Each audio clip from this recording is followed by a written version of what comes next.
May mga critters na kahit maliit, lumalaban dahil may malaking gampanin sa mundo. Ang kanilang pagkawala, maaari ring maging pagkawala ng ibang lahi. Kasabay ng pagsikat ng araw, ang paglabas ng elegante at makulay na insekto.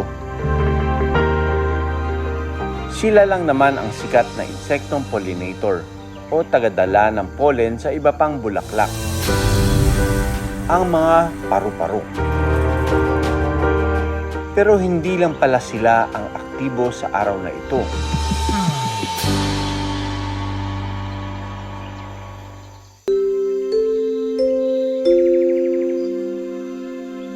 Nagsisimula ng maging aktibo ang mga paru-paro. Iniisa-isa nila ang mga bulaklak. Kanya-kanya na silang pagsipsip ng nectar.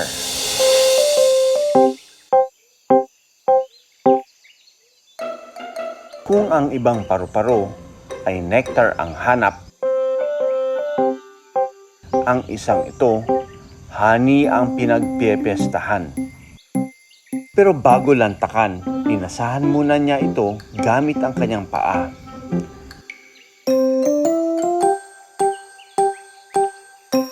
Nang matikman, sinipsip na niya ito gamit ang kanyang proboscis.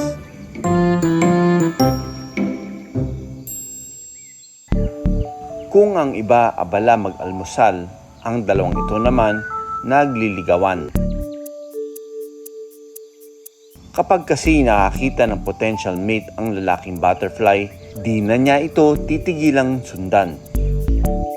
Kapag successful ang mating, mangingitlog ang paru-paro sa kanyang host plant. Kapag napisa, magiging caterpillar na ito o larva. Kapansin-pansin ang nilalabas niyang kulay dilaw na substance sa kanyang bibig. Ito ay parte ng kanyang defense mechanism. Ibig sabihin, nakalalason siya. Ilang araw lang, handa nang maging crystallis o pupa. Kaya kailangan niyang mag-ingat hanggang sa maging butterfly na siya.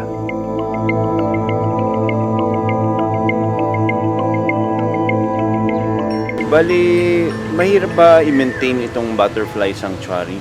Usually kasi aware tayo dapat sa mga predators po nila, mga parasite, yun po yung humahadlang ng kanilang pagdami. Sensitive po sila. Ano ba yung mga parasites and predator nila? Kagaya po ng ants, yung mga spider, yun po.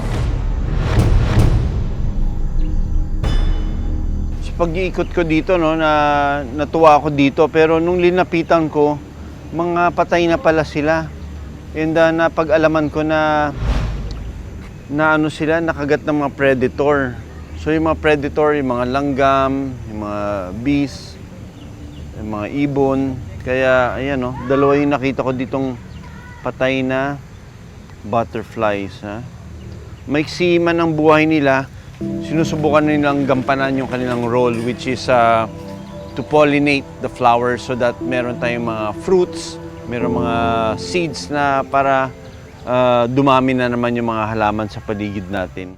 Kapag tumingin sa paligid, may mga mapapansin tayong gumagapang at nagliliparang sari-saring insekto. Kung gaano tayo kabisi bilang tao, ganoon din sila kaabala sa kanilang mumunting mundo.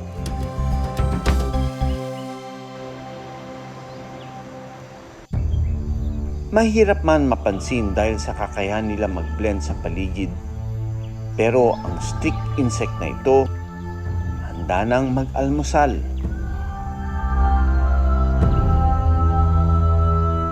Tina-target niya ang tuyong parte ng kahoy, habang ang malilit naman dahon ang napiling ngat-ngatin.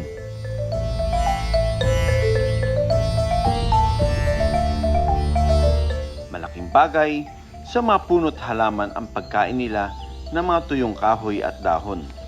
Dahil dito, nagkakaroon ng panibagong tubo ng mga dahon. Nagdudulot ito ng pagyabong ng halaman at puno.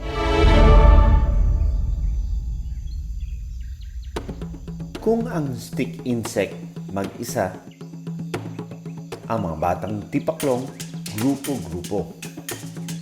Ngayon lang ako nakakita ng ganito na grasshopper na anak na nagkukumpul-kumpulan dito. Makikitang nagkukumpulan sa kabilya ang mga nymph o batang tipaklong. Pero sa kanilang tabi, may nakaabang. Isang maling talon lang. Pwede silang matrap sa sapot ng gagamba. The circle of life, we have the prey and the predator. Dahil the moment mag-take off sila, ang iba dyan mahuhuli dito sa mga gagamba na ito. Pag nawala yung mga gagamba, dyan nagiging salot ang mga tipaklong. Pero sa ngayon, ligtas pa ang mga tipaklong sa pinagdadapuan nila. Speaking of groups, meron daw ibang klaseng insekto na sa buong kaalaman natin yung mga peste, mga nagdadala ng germs. Pero merong nakadiskubre na itong mga langaw na ito nakakatulong pala sa ating environment para mabawasan yung ating mga basura. Sa isang pasilidad sa Pampanga, naghahanda na ang isang batalyon ng Black Soldier Fly.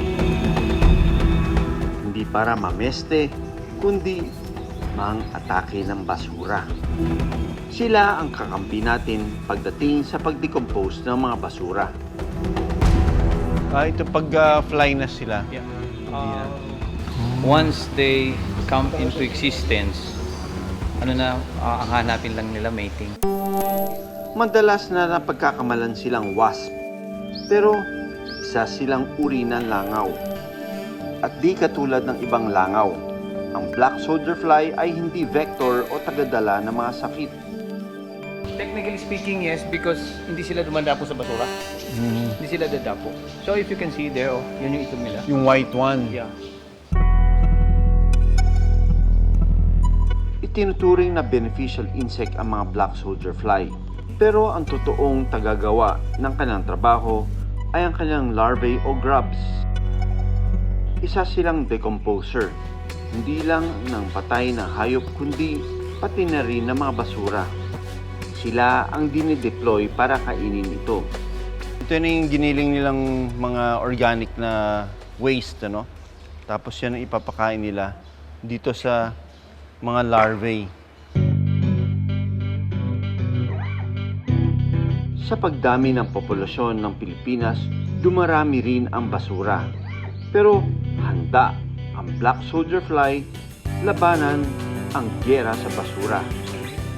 Makulay man o hindi, huwag silang sumulin dahil ang eco-warriors na ito, mas higit pa sa kanyang laki ang naibibigay na tulong sa pagprotekta at paglinis sa kalikasan.